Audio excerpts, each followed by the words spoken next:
criminal, this Jake Fahri character who killed someone. He killed Jimmy Mizen back in 2009 without putting too fine a point on it. Sorry if you're about to eat your lunch, but he effectively glassed him. He threw a ceramic plate at him, intending him to be caused injury when they were presumably working together or whatever reason in a bakery. He got 14 years for that. He served pretty much the minimum, despite the fact that he caused lots of trouble in prison in terms of fights and general bad behaviour. And the probationary service of Britain decided, despite his crime and despite his bad behaviour in prison, and all sorts of allegations actually about potentially committing sexual assault on a nurse. We had a guest that talked about that as an allegation earlier on. Despite that, the probationary service said, no, it's all fine, just release him. That happened, he was released, and in just over a year since his release, he's now been recalled to prison this morning because he's breached his licence conditions by travelling to a place that he was otherwise banned from as part of his licence conditions when he was released in 2023. Now, someone I think that might have a strong opinion on this is my friend Peter Bleksley. Bleksley, how are you? Very well, thank you. What do you think of this, mate? There are failings here by three main functionaries of the establishment. Number one, the Parole Board. Yet again, the Parole Board believed lies that were sold to them by a prisoner in order that they could be released. It is absolutely appalling that this rampantly naive and frequent failing body granted this killer parole. He was clearly not rehabilitated. He hadn't left a life of violence behind him, and so that was a very, very foolish mistake. The second functionary of the establishment that I call into question is the probation service. Now, we all know how understaffed they are, how under pressure they are. However, it would appear that in this case, the Sun newspaper was better at monitoring an offender in the community than the probation service. And better at detective work, seemingly. Yes. How on earth can that be? That we have a national newspaper that supervises somebody in the community better than the probation service, a convicted killer, no less. All praise to the Sun newspaper, all shame to the probation service. And lastly, my third pillar that I have firmly in my sights today, the national broadcaster, the British Broadcasting Corporation, who, on their Radio 1 Extra station, saw it fit to play records made by this man. Drill, of course, drill rap, that which is so famous for creating violence amongst gangs, subsequent bloodshed and death. They decided to play his tracks. There you have it. There's the three, firmly in my sights. Shame on the lot of them. But Pete, the trouble is, I mean, you've outlined very articulately there the failings in terms of why this individual was allowed out, and he's not the only criminal that has been allowed out of prison inappropriately. I mentioned earlier one of the most famous ones in recent months has been, of course, Gary Glitter, who was almost immediately recalled. We've had all sorts of killers and rapists that have sold their sob story, as you put it, and been allowed out, and it turns out that has been completely inappropriate, and they have simply offended or indeed breached their licence conditions again. So we, unfortunately, these days are not surprised by the inadequacy of the probation service. We're not surprised by the lack of judgment of the BBC, because of course there's no accountability there, frankly. But I guess the thing I really want to focus on, mate, is the Parole Board. I mean, who are these individuals that sit in judgment whereby the prisoner walks in, presumably with some kind of legal representation, I would imagine, and these woke yogurt knitting liberals are sold and accept and suck up the nonsense that comes out of the perpetrator, the criminal's mouth and his lawyer, and 9 times out of 10 they don't give it any they don't give it any kind of critical thought whatsoever. They just agree and assume that what that individual's saying about them being reformed and wanting to do some charity work, and I'd like to go and, you know, stroke kittens for the rest of my life.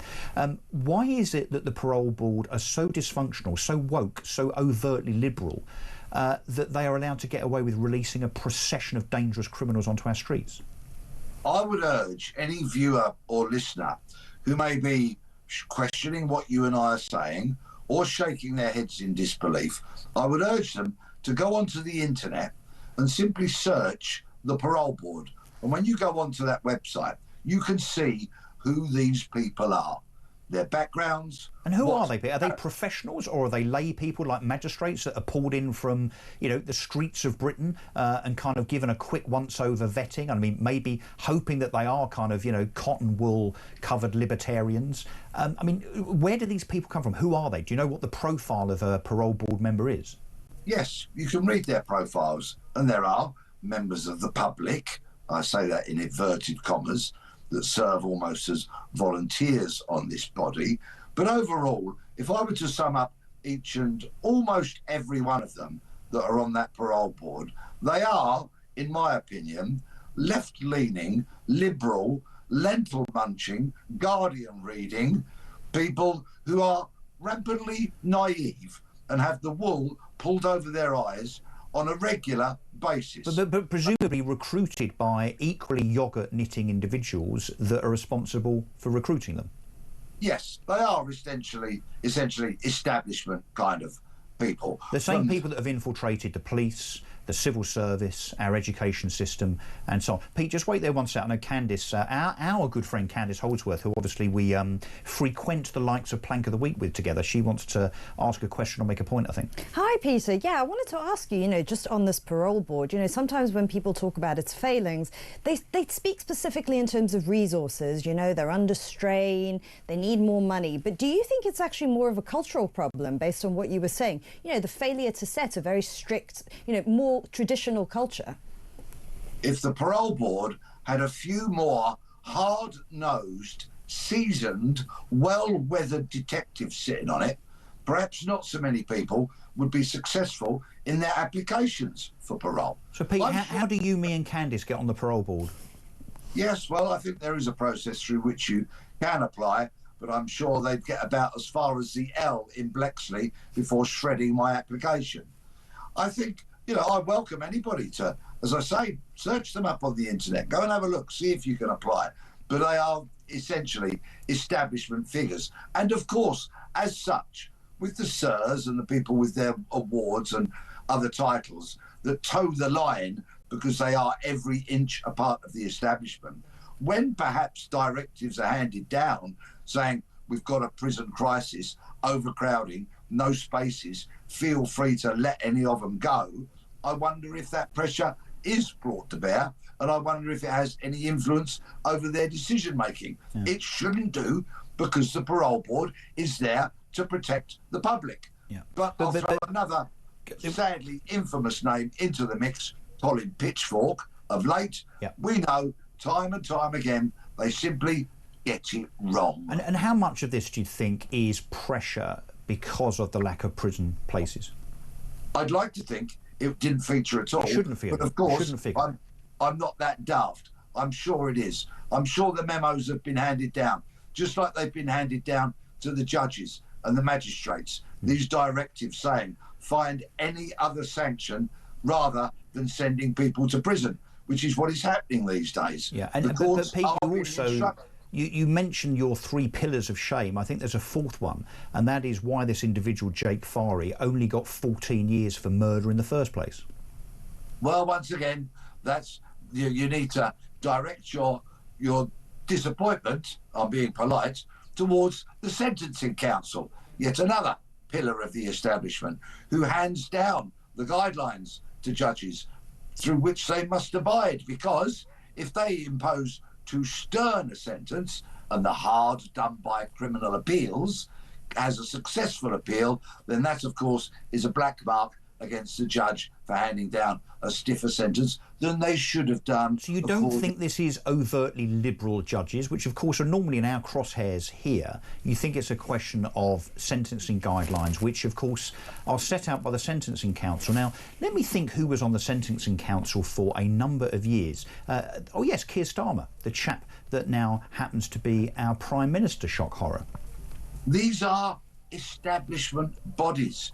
This speaks so much about the rot at the very centre of our great nation. Let's take our politicians, for example, that live in Westminster, an absolute echo chamber where their little spads, their special advisors and their minions who run around them slavishly doing what they're told, actually tell politicians what they want to hear and not what they need to hear. Go to the police service of Great Britain, the police services, length and breadth of the country. Once again, those corridors of power are echo chambers. Yeah, but you and I, Candice, most of the people listening to this are very angry about this because it's a repetitive thing. Look, Peter Bleksley, thanks as ever for joining.